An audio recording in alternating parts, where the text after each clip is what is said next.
Salam alaikum wa rahmatullahi ta'ala wa barakatuh. Bienvenue dans ce quatrième sous-module de notre formation de coach en décoration d'intérieur et dans l'étude des styles actuels au style d'aujourd'hui. Dans le sous-module précédent, nous avons vu le style ethnique qui est un style contemporain et on l'utilise dans la création des ambiances. Il s'inspire de la culture des différents pays tels que l'Inde, l'Afrique et la Chine. Maintenant, dans ce quatrième sous-module, nous allons étudier le style minimaliste, qui est un style tendance aussi. Et sa devise, c'est une phrase en anglais, less is more, c'est-à-dire moins, c'est plus. Je vous laisse découvrir ce style. Je vous souhaite un très très bon apprentissage. Assalamu alaikum wa rahmatullahi ta'ala wa barakatuh.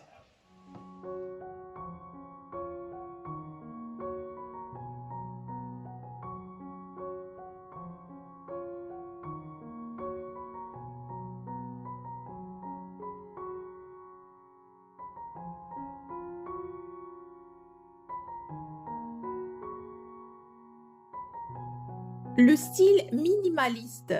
Le style minimaliste est un style tendance né vers 1960 aux États-Unis. Les maîtres mots de ce style sont sobriété et fonctionnalité.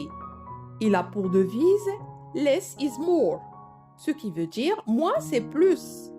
C'est un style à la décoration épurée, sans superflu, simple, fonctionnel et sans surcharge de meubles ou d'accessoires. Sobriété et élégance. L'ensemble doit être sobre et élégant. Ce style correspond aux personnes dotées du sens de l'esthétique, qui aiment vivre dans un décor zen et ordonné. En effet, ce style exige de l'ordre. Rien ne doit traîner, tout doit être rangé, rien ne doit alourdir l'esthétique, ni arrêter le regard. Par exemple, dans l'idéal, les rangements ne sont pas apparents, ils sont cachés, intégrés ou fermés. Cela est possible avec des niches, des trappes et des tiroirs. Le style minimaliste peut convenir à tous les intérieurs, avec une préférence pour les pièces où la lumière naturelle est abondante. Il donne la sensation d'agrandir les espaces et peut donc convenir pour une petite chambre par exemple.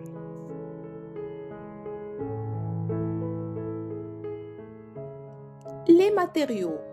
Ce que vous utiliserez seront le verre pour la transparence, pour les tables et les étagères, le métal pour le piétement des sièges, le bois pour le mobilier, l'aluminium et l'inox pour la cuisine. Pour les sols, il faut éviter le carrelage et préférer le béton ou le parquet.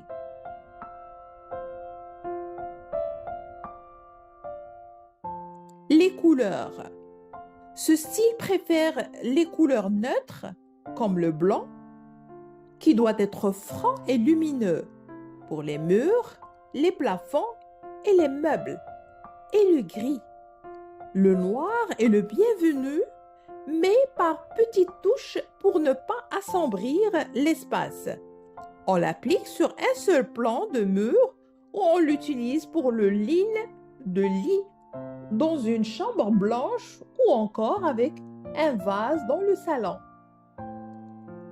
À petite dose, il donne un côté chic et élégant.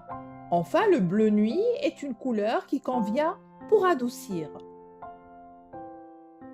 Pour les tissus, on les choisira sans motif, sans imprimé et non brillant. Pour les accessoires, les teintes choisies se déclineront dans un seul ton de gris ou de beige. Reprenons l'exemple de la chambre blanche. La touche de couleur peut être du gris pour la tête de lit ou les rideaux. Pour une salle de bain, c'est le ligne de toilette qui sera gris et donnera une impression chaleureuse. Et toutes les serviettes seront du même gris, pas de déclinaison du gris foncé ou gris clair. Le mobilier. Ce style minimaliste demande peu de meubles, Il faut limiter leur nombre. Dans une salle, on trouve une table et des chaises, mais pas de buffet. Les rangements sont cachés ou intégrés dans les murs. Pour le salon, on choisit un canapé imposant en cuir avec un fauteuil si l'espace est grand, mais pas de pouf ni autre siège d'appoint. Le mobilier en général est sans fioritures et très fonctionnel.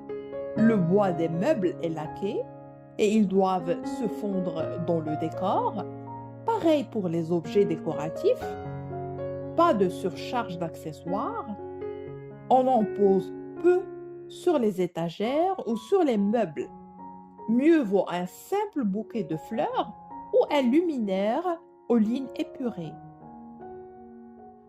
Vous éviterez également les bibliothèques croulant sous des montagnes de livres pour poser des étagères en verre que vous laisserez presque vides avec juste quelques livres par-ci et par-là.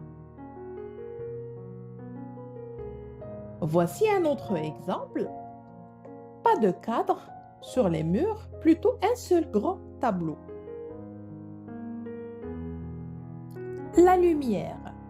Pour l'éclairage, il faut choisir des plafonniers ou des spots LED intégrés. Pas de suspension ni de lampe de table ou à poser. Enfin, on ne pose pas de rideaux aux fenêtres pour profiter au maximum de la lumière naturelle ou alors des voilages très légers s'il y a un vis-à-vis gênant.